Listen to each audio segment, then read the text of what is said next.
Bom dia, boa tarde, boa noite. Dando continuidade ao estudo do Evangelho segundo o Espiritismo, hoje estamos finalizando o capítulo 21, né? A parte 3 de Haverá falsos cristos e falsos profetas. Vamos começar. Os falsos profetas da erraticidade. Erasto, discípulo de São Paulo, Paris, 1862. Os falsos profetas não estão apenas entre os encarnados, estão também, e em número bem maior, entre os espíritos orgulhosos que, sob semblantes de falso amor e caridade, semeiam a desunião e retardam a obra de emancipação da humanidade, impingindo-lhe, ou seja, empurrando, forçando os seus sistemas absurdos por meio dos médios que os servem. E para melhor fascinar aqueles que desejam encarnar, repetindo, e para melhor fascinar aqueles que desejam enganar, para dar maior importância às suas teorias, eles se disfarçam inescrupulosamente com nomes que os homens somente pronunciam com respeito.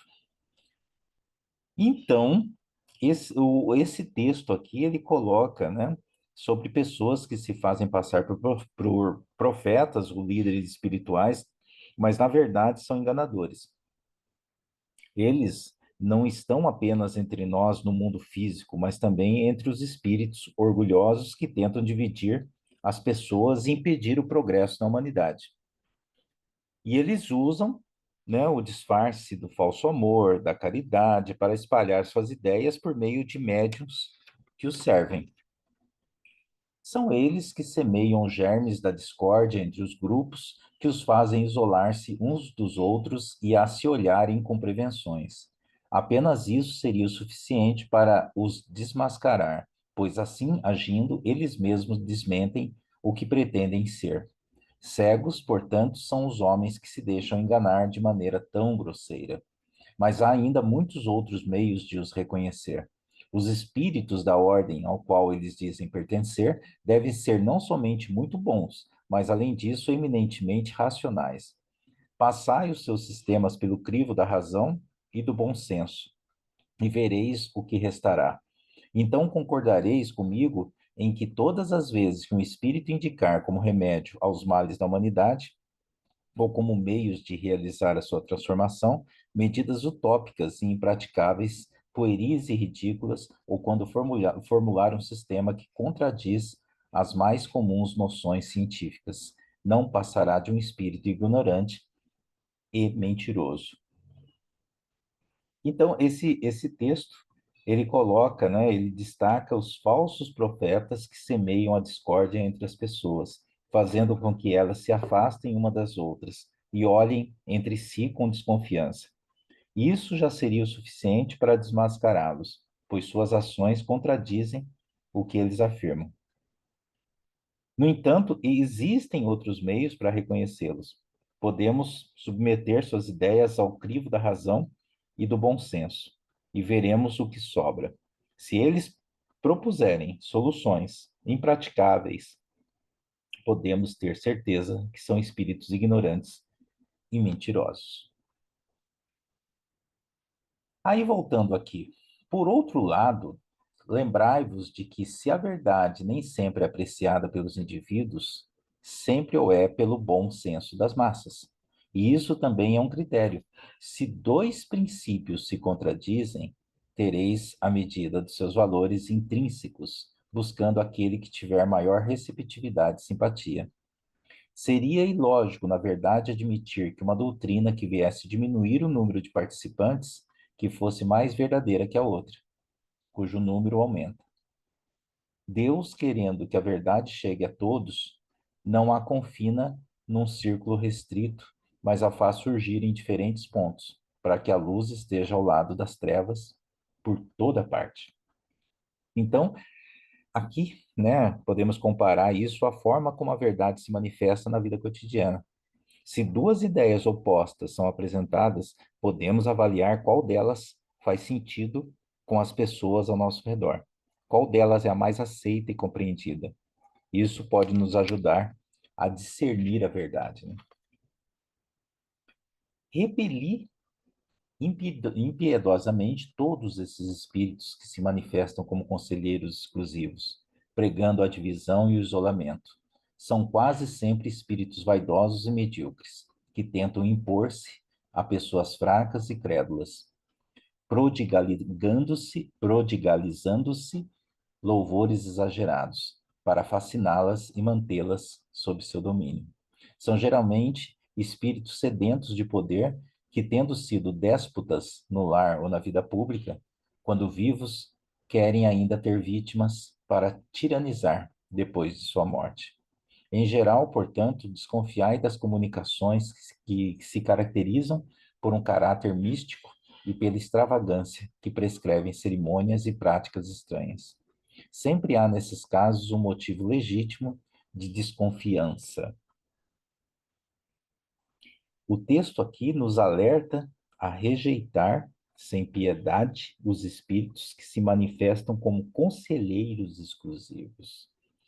Esses espíritos geralmente são vaidosos e medíocres, que tentam dominar pessoas fracas através de elogios exagerados.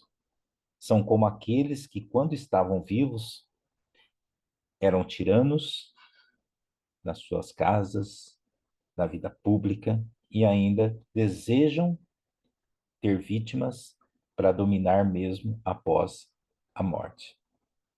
Devemos, então, valorizar a simplicidade, devemos valorizar a lógica e a coerência em nossas relações e buscas espirituais. É isso que o texto passa. Por outro lado, estáis certos de que quando uma verdade deve ser revelada à humanidade, ela é, por assim dizer, comunicada instantaneamente para todos os grupos sérios que possuem médiuns sérios e não a este ou aquele com exclusão de outros. Ninguém é médium perfeito se estiver obsedado. E há obsessão evidente quando um médium está apto a receber as comunicações de um determinado espírito, por mais elevado que este pretenda ser. Consequentemente, todo médium e todo grupo que se acredita privilegiado pelas comunicações, que somente eles podem receber, e que, por outro lado, estão sujeitos a práticas supersticiosas, estão, sem dúvida, sob uma obsessão bem caracterizada, principalmente quando o espírito dominante se vangloria de um nome que todos os espíritos encarnados devem honrar e respeitar, não deixando que esse seja comprometido a todo instante. Então, essa faixa de texto nos diz que quando uma verdade importante precisa ser revelada à humanidade, ela é comunicada instantaneamente a todos os grupos sérios, que possuem médiums sérios. Isso significa que a informação não é exclusiva para um determinado grupo em detrimento de outros. Ninguém é um médium perfeito se estiver sendo dominado por um único espírito. Ninguém é um médium perfeito se estiver, por mais elevado que seja, que esse espírito se apresente. Portanto, qualquer médium que acredite ser privilegiado por comunicações exclusivas que apenas eles podem receber e que estejam em práticas supersticiosas, provavelmente estão sob uma influência obsessiva clara. É incontestável que, submetendo-se todas as comunicações espirituais ao crivo da razão e da lógica, será fácil repelir o absurdo e o erro. Um médium pode estar fascinado, um grupo pode ser enganado, mas o controle severo dos outros grupos, com o auxílio do conhecimento adquirido e a elevada autoridade moral de dirigentes de grupos, as comunicações dos principais médios, marcadas pelo cunho da lógica e da autenticidade dos espíritos mais sérios, farão rapidamente desmascarar esses ditados mentirosos e astuciosos, emanados de uma turba de espíritos enganadores ou malfazejos. Então, é inegável que, ao analisar todas as comunicações espirituais com racionalidade, será fácil rejeitar o que é absurdo, o que é errado, né, o que é falso. Então, um médium, ele pode ser iludido, um grupo pode ser enganado, mas outros grupos, com seus conhecimentos acumulados, juntamente com as comunicações dos principais médiuns, que são marcados pela lógica e pela autenticidade dos espíritos mais sérios, rapidamente revelarão a falsidade dessas mensagens mentirosas e enganadoras. Aí a gente entra aqui num texto de Luiz, Espírito Protetor, sobre Jeremias e os falsos profetas. O Senhor dos Exércitos diz: Não escuteis as palavras dos profetas, que vos profetizam e vos enganam. Falam sobre as visões dos seus corações e não da boca do Senhor. Eles dizem aos que me blasfemam: O Senhor disse: Vós tereis a paz. E a todos aqueles que caminham na corrupção dos seus corações a disseram: Não virá sobre vós o mal. Mas quem dentre eles assistiu ao conselho de Deus e viu e ouviu a sua palavra? Eu não enviava nenhum desses profetas e eles corriam. Não lhes falava nada e eles profetizavam como bem entendiam. Tenho ouvido o que esses profetas disseram, erroneamente, em meu nome. Eu sonhei, eu tenho sonhado.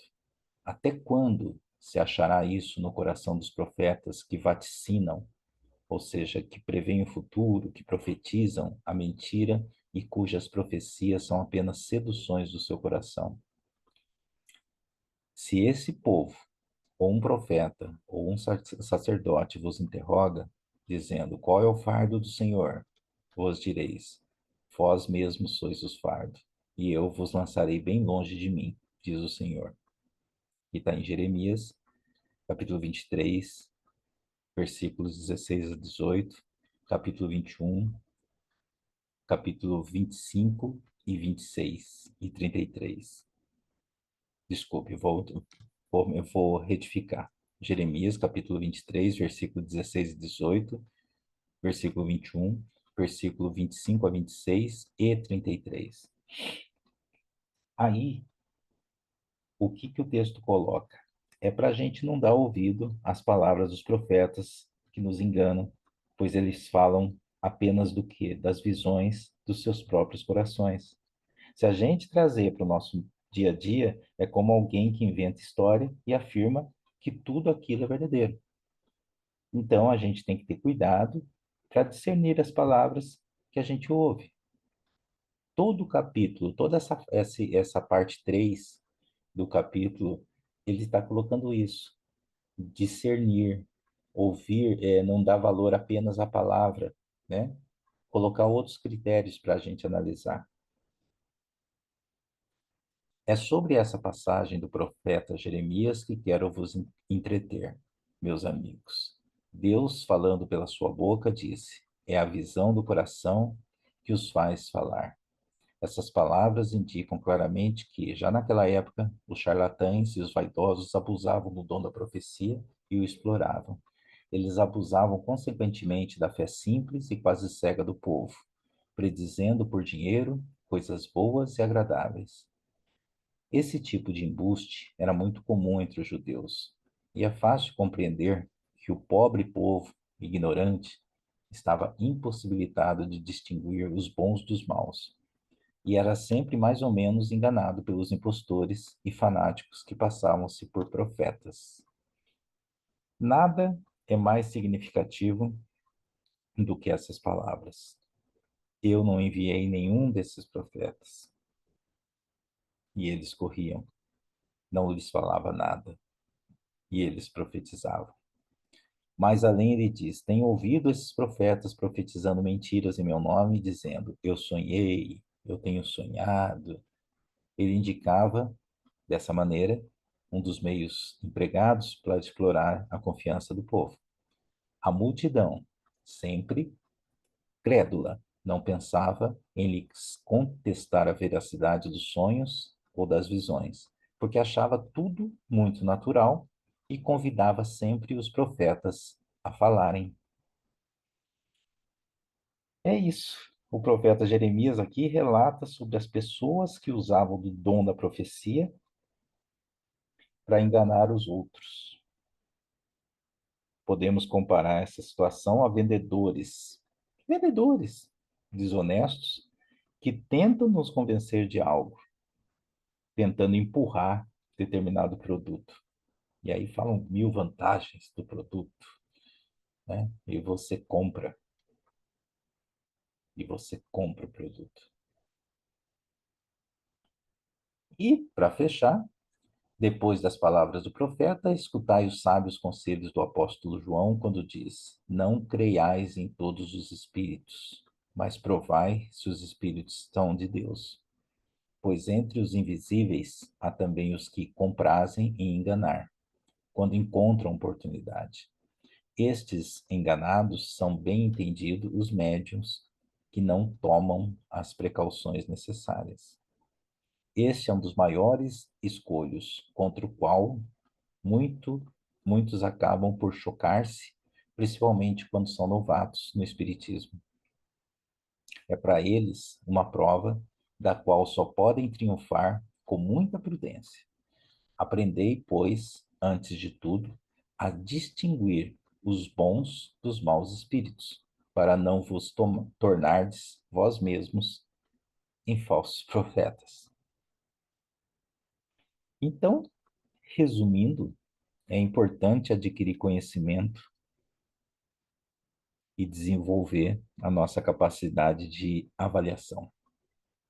É importante adquirir conhecimento e desenvolver nossa capacidade de ter um senso crítico para não sermos enganados. Assim como aprendemos a reconhecer sinais de perigo em nosso cotidiano, como saber quando uma oferta é boa demais, né? Para ser verdade, é, é boa demais pro, tipo assim, nossa, tá muito barato isso aqui, né? Tô pegando o exemplo do vendedor que a gente colocou ali atrás. A gente tem que ter uma frieza, o senso crítico de analisar quem está tentando nos manipular. A gente também tem que, através do senso crítico, aplicar essa mesma cautela ao lidar com os espíritos. Porque os enganadores, como diz, o texto diz, não estão apenas aqui entre os encarnados, né? Por isso, meus amigos, apenas complementando, a importância do estudo. Algumas casas, quando você chega e fala assim, eu gostaria de trabalhar nessa casa, o, a pessoa diz para você, ah, vem para cá, começa segunda-feira. Você vai participar das nossas reuniões espirituais e, e é tranquilo. Então, o que eu sugiro é que você, antes de qualquer coisa, faça isso aqui que a gente está fazendo, faça os estudos, se aprofunde. A gente aqui está estudando o Evangelho segundo o Espiritismo, a gente tem o Livro dos Espíritos, a gente tem os livros dos médios, enfim. Existe uma base para ser estudada antes de partir para a prática. Se você quer trabalhar, tem muita coisa para ser feita, para você se integrar a uma casa. Mas antes de partir para a prática de comunicação propriamente dita, você tem uma etapa que é de aprofundamento, né? Para você assimilar um pouco mais esses conhecimentos. É isso. No próximo encontro, capítulo 22, não separeis o que Deus juntou. É um assunto muito bom, que espero que vocês estejam com a gente, participando, interagindo, comentando. É isso que que eu espero de vocês, um envolvimento com aquilo que a gente está passando. Uma ótima semana a todos. Que Deus abençoe a vida de cada um.